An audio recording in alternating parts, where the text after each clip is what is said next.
আসসালামু আলাইকুম। আপনারা সবাই ভালো আছেন তো?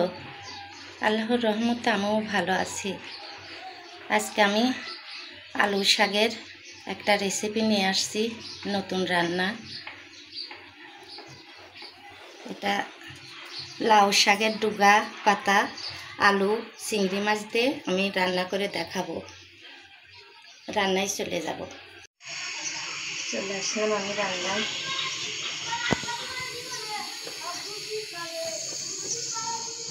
তেল দেব,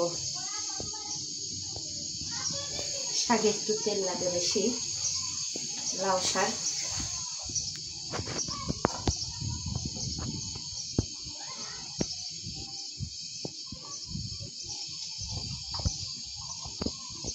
পেঁয়াজ কুচি দেব।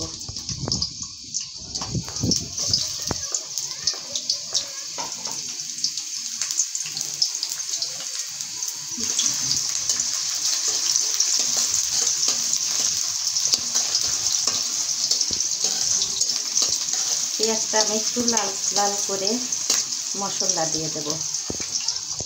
পেঁয়াজ ভাজা আমার হয়ে গেছে। আদা রসুন বাটা দিলাম,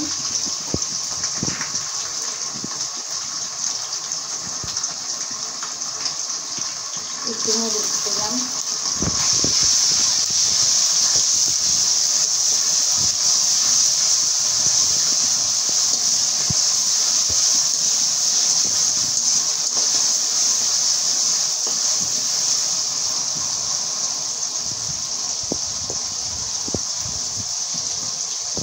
জিরে দেবো, হলুদ দেবো,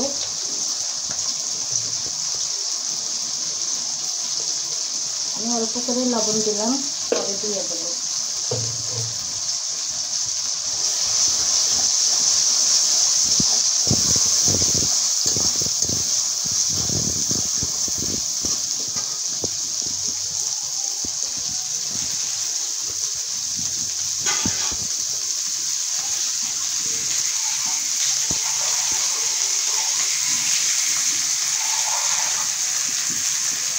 পানি দেবো,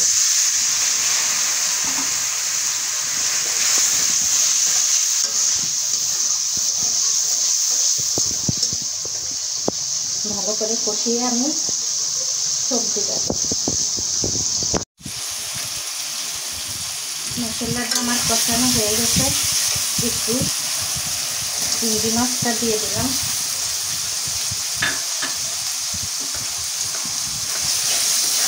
চিংড়ি মাছটা দিয়ে একটু কষাই নেব। ভালো করে কষাই নেব।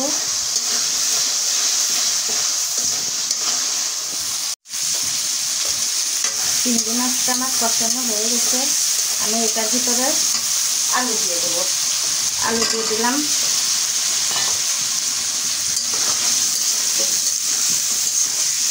আলুটা একটু সময় লাগবে। লাউ শাক তো আর এত সময় লাগবে না, আমি লাউ শাকটা পরে দিয়ে দেবো।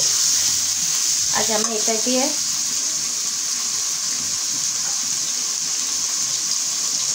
আলুটা আগে সিদ্ধ করে নিই। ঢাকনাটা খুলে আমি এখন দেখবো কি অবস্থা। আলুটা আমার হয়ে গেছে। কটা কাঁচামরিচ দিয়ে দিলাম,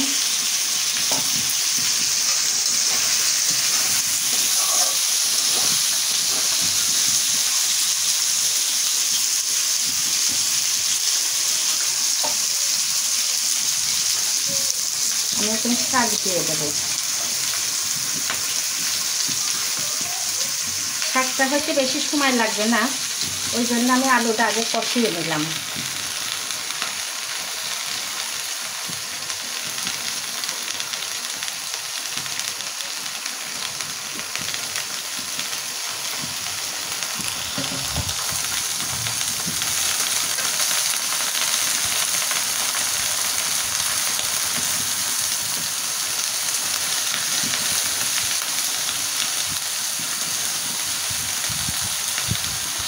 আমি একটু লবণ দিয়ে দেবো। কখনো অল্প একটু লবণ দিয়েছিলাম, এখন শাকের উপরে আর একটু লবণ দিয়ে দিলাম।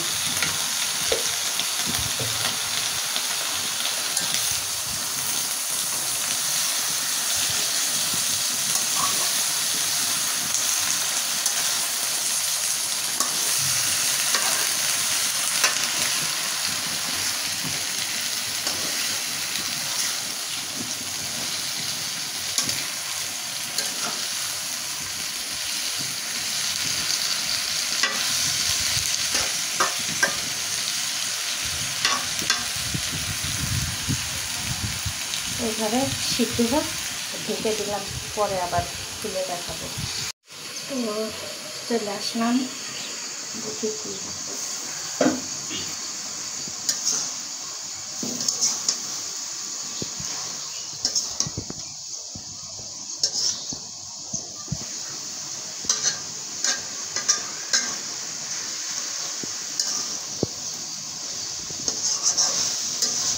হয়ে গেছে আমার লাউ শাক। আমি এখন এটা ঢেলে দেখাবো। হয়ে গেছে আমার লাউ শাকের তরকারি। এইভাবে আপনারা বাসায় রান্না করে দেখবেন, খেয়ে দেখবেন, খুব ভালো লাগবে। এই গরমের মধ্যে এই লাউ শাকের তরকারিটা খাইলে ভালো লাগবে।